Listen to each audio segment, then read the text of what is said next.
when you're forging in metal, you're burning out the impurities, right? You're getting rid of the stuff you don't want in the metal.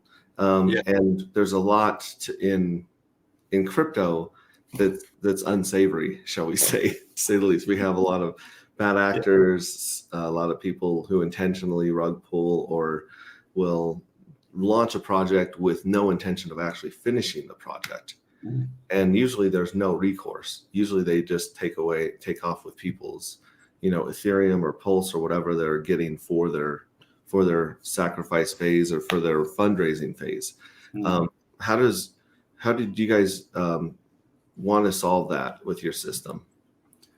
So first of all, it's a decentralized system. There's no central entity that picks which projects get funded, like a regular launch pad or something like that. That's the first important mechanism.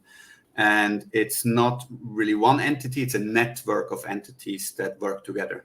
The first important part of that is a decentralized due diligence system that's provided by Curator, the platform we've built now for a couple of years.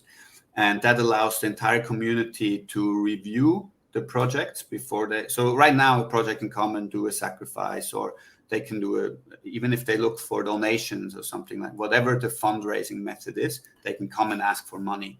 And people might say something about it in Twitter, but things get lost, right? There's no real due diligence of the project. So in the Forge, these projects can apply, and in the due diligence network, the entire community can review the project and leave their ratings and reviews about it. And when it's done with that, then it can go to the next part, which will be done by Hexpulse Info, which is a smart contract where the donations or sacrifice or investments will go. If it's a security token, then it can be an investment as well, right? That can go into that smart contract instead of to the project directly. And then the funds will only be released to the project based on achieving certain milestones. The project will have to actually punch it into a smart contract at what dates it has to achieve milestones.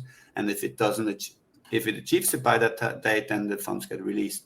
Otherwise, actually these NFTs that we just mentioned can vote to block the funds and eventually return them if the project isn't active.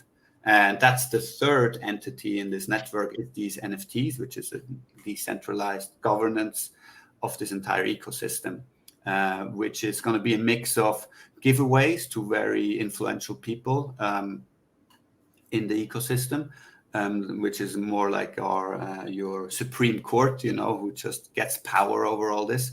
But then there's also financial incentives, people who buy these NFTs to make a return, basically. And therefore, that incentive is important, because then they are incentivized to make sure that the entire network is very healthy.